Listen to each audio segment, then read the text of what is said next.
ಕುತೂಹಲ ಕೆರಳಿಸ್ತಾ ಇದೆ ಟಿ ಸೋಮಶೇಖರ್ ಅವರ ನಡೆ. ಅಶೋಕ್ ಫೋನ್ ಕಾಲ್ ಅನ್ನ ಸೋಮಶೇಖರ್ ಅವರು ರಿಸೀವ್ ಮಾಡಿಲ್ಲ ಅನ್ನೋದು ಗೊತ್ತಾಗ್ತಾ ಇದೆ. ಮತದಾನಕ್ಕೆ ಬರೋದಾಗಿ ಇನ್ನೊಂದು ಕಡೆ ಖುದ್ದಾಗಿ ಫೋನ್ ಮಾಡಿ ತಿಳಿಸಿದ್ದಾರಂತೆ ಶಿವರಾಮ್ ಹೆಬ್ಬಾರ್. ಶಿವರಾಮ್ ಹೆಬ್ಬಾರ್ ವಿಚಾರವಾಗಿ ಸದ್ಯಕ್ಕೆ ಟೆನ್ಷನ್ ಇಲ್ಲ, ಬಟ್ ಅವ್ರು ಅಲ್ಲಿ ಬಂದು ಏನ್ ಹೇಳ್ತಾರೋ ಗೊತ್ತಿಲ್ಲ. ಆದ್ರೆ ಟಿ ಸೋಮಶೇಖರ್ ಮಾತ್ರ ತಮ್ಮ ನಡೆಯನ್ನ ಇನ್ನೂ ನಿಗೂಢವಾಗಿ ಇಟ್ಟಿದ್ದಾರೆ. ಮೊನ್ನೆ ಲಾಸ್ಟ್ ಟೈಮ್ ಇಡೀ ಅಧಿವೇಶನದಲ್ಲಿ ಕೇಸರಿ ಶಾಲನ ಹಾಕೊಂಡು ಬಂದಾಗ್ಲೂ ಕೂಡ ಅವರೊಬ್ರು ಹಾಕಿರ್ಲಿಲ್ಲ. ಮತ್ತೆ ಲಾಸ್ಟ್ ಈ ಪರಿಷತ್ನ ಬೈ ಎಲೆಕ್ಷನ್ ಆಯ್ತಲ್ಲ, ಆ ಟೈಮ್ ನಲ್ಲೂ ಕೂಡ ಕಾಂಗ್ರೆಸ್ ಕ್ಯಾಂಡಿಡೇಟ್ ಗೆಲ್ಲುವಂತೆ ನೋಡ್ಕೊಂಡಿದ್ರು ಅನ್ನುವಂತಹ ಆರೋಪ ಎಲ್ಲ ಟಿ ಸೋಮಶೇಖರ್ ಮೇಲಿತ್ತು.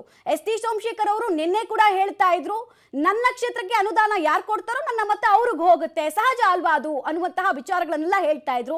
ಇದು ಸಹಜವಾಗಿ ಅಡ್ಡ ಮತದಾನದ ಆತಂಕಕ್ಕೆ ಕಾರಣ ಆಗ್ತಾ ಇದೆ. ಹಾಗಾದ್ರೆ ಟಿ ಸೋಮಶೇಖರ್ ಈ ಮೂಲಕ ಸ್ಪಷ್ಟಪಡಿಸ್ತಾ ಇದ್ದಾರೆ, ತಾವು ಅಡ್ಡ ಮತದಾನ ಮಾಡ್ತೀವಿ ಅನ್ನುವಂತಹ ಸ್ಪಷ್ಟನೆಯನ್ನ ಏನಾದ್ರೂ ಕೊಡೋದಕ್ಕೆ ಹೊರಟಿದ್ದಾರೆ ಅನ್ನೋದು ಕೂಡ ಕುತೂಹಲಕ್ಕೆ ಕಾರಣ ಆಗ್ತಾ ಇದೆ. ಕಾಂಗ್ರೆಸ್ನವರಿಗೆ ಹತ್ತಿರ ಆಗಿರುವಂತಹ ಟಿ ಸೋಮಶೇಖರ್ ಬಿಜೆಪಿ ನಾಯಕರ ವಿರುದ್ಧ ವೇದಿಕೆ ಸಿಕ್ಕಾಗ್ಲಿಲ್ಲ, ಅವಕಾಶ ಸಿಕ್ಕಾಗ್ಲಿಲ್ಲ, ಆಕ್ಷೇಪ ಹಾಗೂ ಅಪಸ್ವರದ ನುಡಿಗಳಲ್ಲೇ ಅಸಮಾಧಾನವನ್ನ ವ್ಯಕ್ತಪಡಿಸ್ತಾ ಬಂದಿದ್ದಾರೆ.